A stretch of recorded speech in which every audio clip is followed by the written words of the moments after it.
오늘 마태복음 10장 말씀, 예수님께서 12명의 이 제자들을 부르시는 그런 장면으로 시작합니다. 그리고 그들을 부르시고 그들에게 더러운 귀신을 쫓아내며 모든 병과 모든 약한 것을 고치는 능력을 주셨다라고 말씀하고 있습니다. 하나님은 오늘도 우리를 부르심에 있어서 이런 성령의 능력과 파워, 이 힘을 우리들에게, 믿는 자에게, 또 주님의 제자된 자에게 허락하시고 또 부어 주심을 믿습니다. 그리고 2절부터 4절까지는 그들의 이름을 소개하고 있죠. 12사도의 이름은 이러하니 베드로라, 이렇게 시작하고요. 안드레, 또 야고보, 요한, 빌립보, 바돌로메, 이렇게 쭉 이제 이름들이 소개가 되고 있는데, 먼저 여기 나오는 이름들을 보면서 안타까운 그 이름이 한 사람 눈에 띕니다. 바로 누구냐면 마지막에 나오는 가룟 유다입니다. 이런 질문을 해보게 됩니다. 왜 유다를 주님께서는 제자로 사도로 택하셨는가라는 사실입니다. 유다가 자신을 팔게 될 사람이라는 것을 예수님 분명히 아셨을 텐데 왜 12명의 제자 중에 한 사람으로 그를 부르셨는가, 여기에 대해서 이런 질문을 가져볼 수가 있는데 답은 모릅니다. 이것은 전적인 주님의 주권에 속한 것이기 때문에 주님만 아실 것이라고 생각합니다. 자, 그런데 우리가 한 가지 알 수 있는 것은 그가 바로 이 유다죠. 제자들의 이름들 중에서 여기 보니까 맨 나중에 기록이 되었다는 것 생각해 볼 수가 있습니다. 베드로부터 시작하는 그 이름의 그 순서, 저는 결코 아무렇게나 이렇게 넣었다라고 생각하지 않습니다. 베드로는 이 사도의 첫 머리 되는 일을 많이 했으니까 아마 처음에 넣지 않았을까, 이런 생각을 해보게 되고요. 유다는 예수님을 판 일을 했기 때문에 아마 맨 나중에 들어가지 않았을까. 그리고 그의 이름에 뭐라고 수식어가 붙습니까? 예수를 판 자, 이런 수식어가 붙게 되죠. 가룟 유다, 예수님을 판 사람. 어떻게 보면 굉장한 아쉬움, 안타까움이 드는 이름이 아닐 수 없습니다. 유다도 처음에는 분명히 이 복음을 증거하는 이 제자, 이 전도단의 일원으로 부름을 받았을 텐데, 근데 1절 말씀처럼 또 더러운 귀신을 쫓아내며 모든 병과 모든 약한 것을 고치는 그런 권능을 유다 또한 받았을 텐데, 그 영광스러운 이 권능을 소유한 그런 사람이었을 텐데 어떻게 되었습니까? 나중에 마귀에게 붙잡히는, 그리고 영광스러운 그 자리, 이 제자의 자리에서 추락되어지는 그런 사람이 되었다는 사실입니다. 저는 이런 가룟 유다를 통해서 우리가 한 가지 영적인 교훈을 얻기를 원합니다.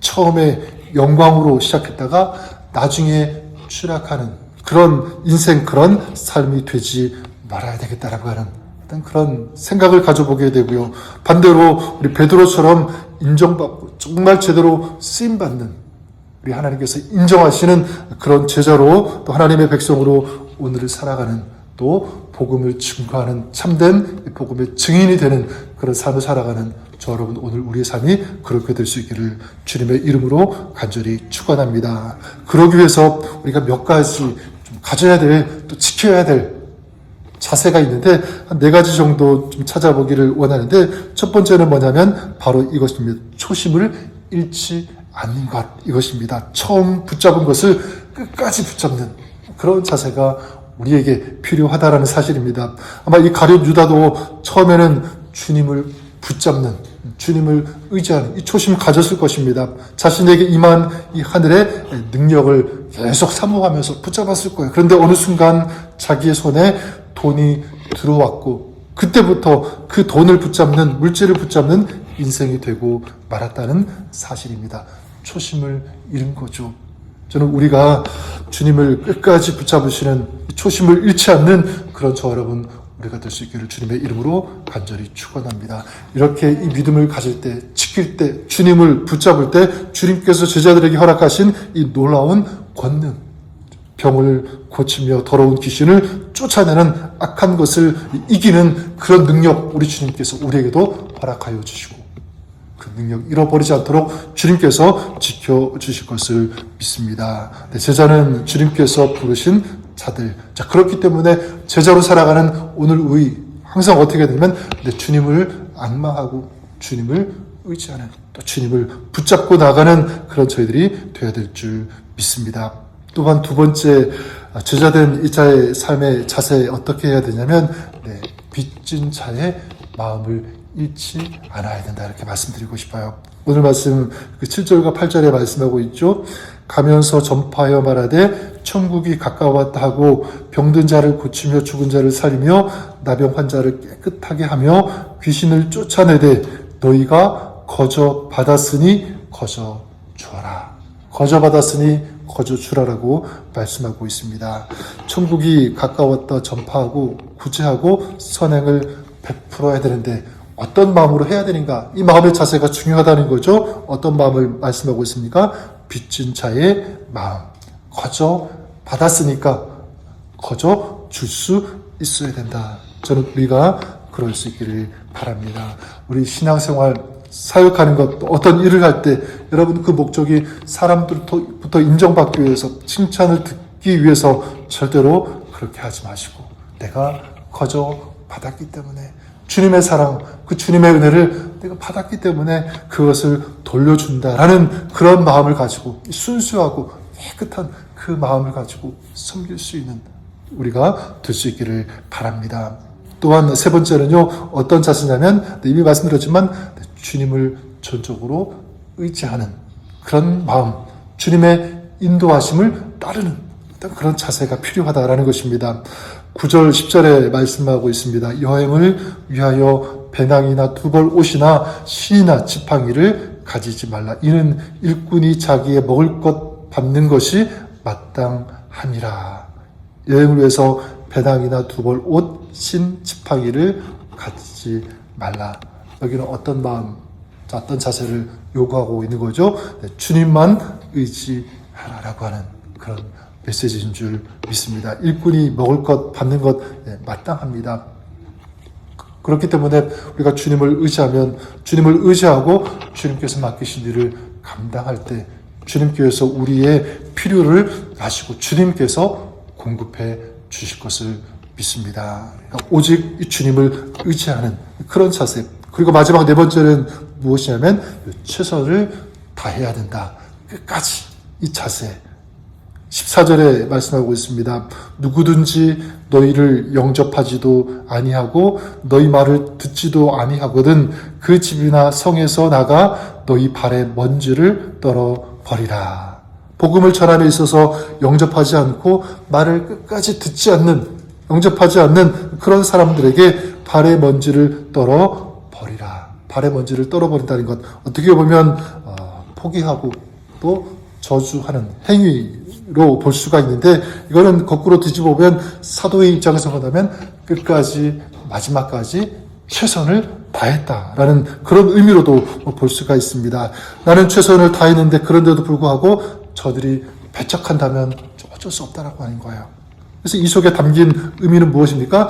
그렇게 그런 배척자들에게까지도 찾아갈 수 있어야 된다. 그런 사람들까지 최선의 노력을 다해야 된다라는 사실입니다. 저는 오늘 이것이 제자된 우리의 삶이 될 수 있기를 바랍니다. 한번 자신에게 이런 질문을 해보십시오. 오늘 나누었던 것처럼 나는 지금 이 제자의 삶을 살아감에 있어서 주님을 붙잡고 있는가? 초심 잃어버리지 않고 그렇게 가고 있는가라는 거죠. 그리고 빚진 자의 마음을 가지고 있는지, 그리고 정말 주님을 의지하고 있는지, 그리고 오늘 나에게 맡기신 이 사명을 나는 최선을 다해서 감당하고 있는지, 우리가 한번 자기 자신에게 질문해 볼 수 있기를 바라고요. 오늘 첫 번째 나오는 이 제자의 이름, 베드로와 같이, 결코 유다가 아닙니다. 베드로와 같이 주님께서 우리의 삶, 우리의 사역에 대해서 아름다운 평가를 내리시는 충성된 일꾼이라고, 참 잘하였도다, 이렇게 인정받을 수 있는 그런 저 여러분, 우리의 삶이 될 수 있기를 바랍니다. 오늘도 이렇게 주님을 의지하고 주님과 함께 복음의 삶, 믿음의 삶, 순종의 삶을 살아갈 때 우리 주님께서 우리와 함께 하시고 하늘의 힘과 능력, 또 우리가 살아감에 있어서 필요한 모든 것들을 주님께서 아시고 공급하시고 채워 주실 것을 믿습니다. 이런 복된 삶, 믿음의 삶, 이 제자의 삶을 살아가는 오늘 하루 여러분 평생의 삶이 그렇게 될 수 있기를 우리 주님의 이름으로 간절히 축원합니다. 한번 기도하겠습니다. 하나님, 오늘 우리를 주님의 제자로 주님의 일꾼으로 불러주신 줄 믿습니다. 하나님, 오늘 제자된 우리가 이제 주님의 영광을 위하여 또 하나님의 나라를 위하여 오늘 우리의 삶의 자리에 서는 또 주님께서 맡기신 시간 속에서 최선을 다하여 복음을 증거하며 주님의 제자로 살아가는 저희들 되게 하여 주시옵소서. 오늘 주님을 붙잡고 빚진 자의 마음을 가지고 최선을 다해서 끝까지 충성하는, 헌신하는, 순종하는 저들의 삶 가운데 주님께서 동행하여 주시옵소서. 감사드리며 예수님 존귀하신 이름으로 기도드립니다. 아멘.